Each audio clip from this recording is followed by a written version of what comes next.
Si queremos derrotar la corrupción, que es el anhelo de todos los colombianos, que no tiene color político, la tecnología puede ser instrumental. Utilizando blockchain, podemos hacerle seguimiento y trazabilidad a mucha de la contratación estatal. Utilizando el Big Data podemos detectar movimientos atípicos y patrones atípicos que alerten la capacidad investigativa del Estado, y ahí queremos jugar. Queremos que esta tecnología sea una herramienta fundamental para el trabajo de denuncia ciudadana, pero al mismo tiempo de identificar al corrupto y sancionarlo, ir tras él. Otra prioridad de la sociedad digital, la salud. Tenemos un sistema de salud donde en teoría no deberíamos tener integración vertical más del 30%. Eso quiere decir que dentro de un conglomerado de salud, solamente hasta el 30% puede ser contratado dentro de su misma red. Pero hay quienes abusan y tienen 50, 60 o 70% y no lo detectamos porque no estamos empleando la tecnología. Si tenemos la contratación en línea, si tenemos adicionalmente la facturación electrónica, claro que vamos a poder ser más implacables en esto. Y desde luego también vamos a poder monitorear que exista la reserva técnica para el cumplimiento de las facultades del sector de la salud. Eso en la parte operativa. Pero en lo otro, en lugares apartados, podemos con la tecnología mejorar el diagnóstico, el acceso a la telemedicina, monitorear precios. Inclusive, muchas familias de personas que se han visto afectadas por la exclusión van a poder acceder a la medicina en la cabecera municipal o en su lugar de residencia, utilizando técnicas que hoy se emplean para aplicaciones que tienen que ver con servicios de domicilios. La tecnología en el sector de la salud. Utilizar aplicaciones diagnósticas. Utilizar aplicaciones diagnósticas que van mostrando la evolución de distintos patrones del cuerpo humano. Son herramientas que queremos brindarle a la sociedad colombiana, pero que solamente serán más exitosas cuando tengamos 5G. Y obviamente donde también tengamos una desregulación que no nos obligue a que poner una antena sea prácticamente un suceso monumental, porque tenemos que pasar por un largo proceso de debate para saber si la antena se necesita o no se necesita, cuando lo que hay detrás es la mejora continua de la calidad de vida. Esta otra. La facturación electrónica tiene que ser la gran herramienta para proteger las finanzas del Estado. Tenemos un país de 48 millones de personas, donde solamente tenemos 2.7 millones de declarantes de renta, y tenemos además un país donde puede haber 9.000 personas que tienen ingresos de más de 50 millones de pesos mensuales que no están pagando lo que deberían pagar de impuestos. Y es muy difícil conocer cómo está su estructura de costos porque como separan los ingresos laborales de otros ingresos, pues tienen tarifas muchas veces sustancialmente inferiores al del resto de contribuyentes de personas naturales. Pero más allá, podemos encontrar la evasión del IVA. La sola evasión de IVA en Colombia supera los 20 billones de pesos al año. Entonces la facturación electrónica también es una herramienta con la que queremos jugar para mejorar la fiscalización, para hacer más eficiente la labor del Estado y tener también más recursos para la inversión social. Y hay que ver cómo vamos a, en ese entorno de regulación, facilitar el acceso de la ciudadanía a la tecnología y a la tecnología de última gama. Porque siempre que empieza la discusión de impuestos relacionados con el acceso a la tecnología, hay ese prurito de ir aumentando la tributación conforme el valor del instrumento, cuando en realidad lo que queremos es que el ciudadano tenga más fácil acceso y por ese más fácil acceso pueda consumir mejores productos y al consumir mejores productos tenga mejor calidad de vida y al mismo tiempo estimule el desarrollo en el país de economías como el desarrollo de aplicaciones móviles, entre otras. Y viene esta otra decisión, ciberseguridad.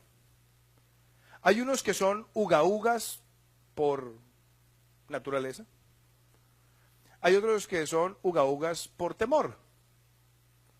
Que cuando van a visitar a la tía a Estados Unidos, todo lo compran por Amazon.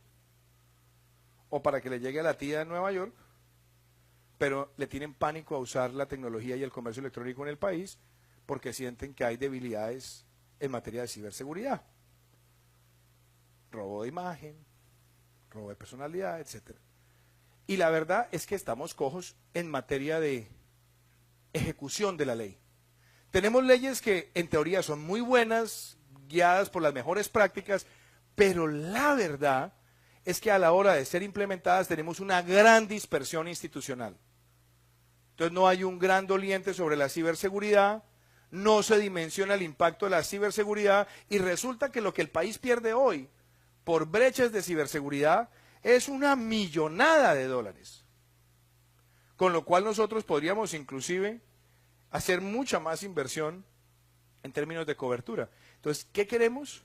Una regulación en materia de ciberseguridad moderna, ágil, pero con una gran respuesta institucional condoliente para enfrentar la médula del problema y caerle a los peces gordos que están detrás de este negocio. Esta es mi obsesión. Yo me pregunto, ¿hacia dónde queremos que juegue Colombia en esta cuarta revolución industrial? Y mi obsesión es que acá tengamos en Colombia centros de robótica, de Internet de las cosas, de computación en la nube, de inteligencia artificial. Y queremos que se constituyan empresas para que Colombia sea un gran jugador en el sector. Pero muchas veces la política tributaria del país ha estado diseñada para hacerle al empresario este tipo de aproximaciones una carrera de obstáculos. Por eso en la reactivación económica que estamos proponiendo, y lo vengo diciendo hace mucho tiempo, quiero que saquemos adelante la exención del impuesto de renta por 5 años a todas las empresas que se constituyan para estos sectores y generen un mínimo de empleos en el país, para que generemos esa gran capacidad de inversión que se necesita.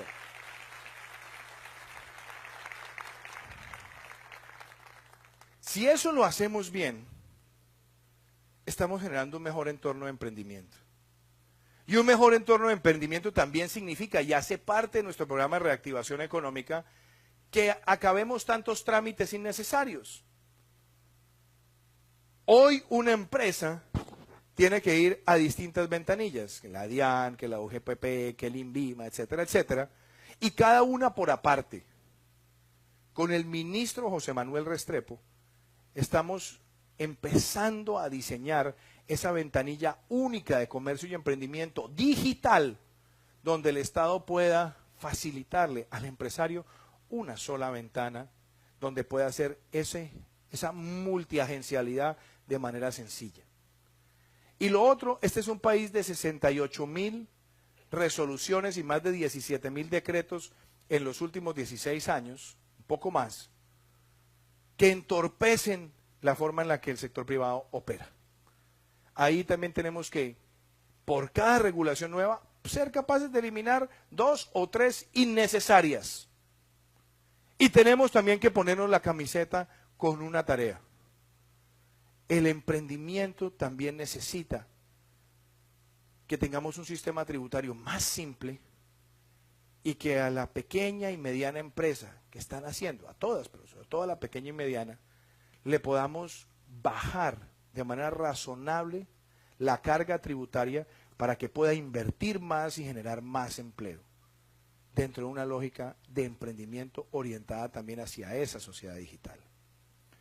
Y yo tendría que decirles que el Estado debe empezar por el ejemplo.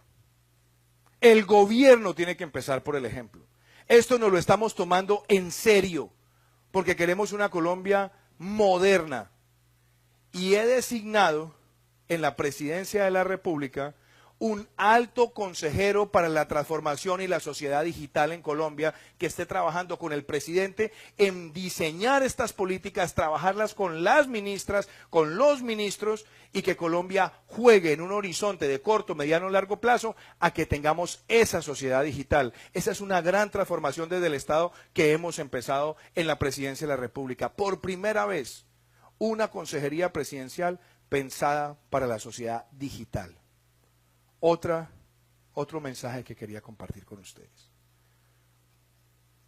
Y desde luego, la otra gran tarea que nosotros tenemos frente a nosotros es cómo el ciudadano va a aprovechar la sociedad digital en su entorno de conocimiento.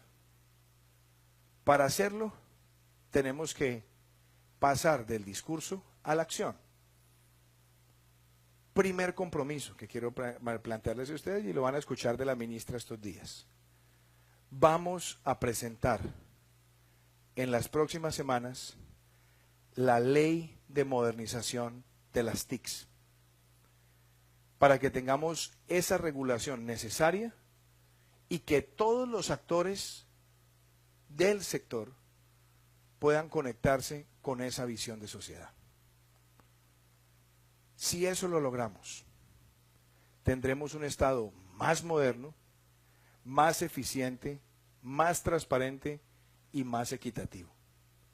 Desregulación, sociedad digital, ampliación de la inversión, emprendimiento, facilidad para la expansión de las redes, facilidad y seguridad jurídica para que las redes se puedan asentar en los tiempos necesarios, hacen parte de la visión nuestra con un regulador totalmente distinto y con la posibilidad de que los nuevos emprendimientos del sector se constituyan en fuentes de empleo para la sociedad colombiana. Esta visión hace parte de la visión general de país nuestra. Legalidad, emprendimiento y equidad, los tres pilares, la transversalidad de la sostenibilidad del medio ambiente y la transversalidad de la innovación, que es el gran clamor de la sociedad colombiana. Si eso lo construimos entre todos, vamos a hacer del emprendimiento y la tecnología algo de todos y no de unos pocos. A eso los quiero invitar en esta reflexión de Andicom, y que ustedes sepan que aquí lo que tienen es no un presidente, sino un colombiano que desea que la tecnología haga parte del futuro de todos. Muchísimas gracias.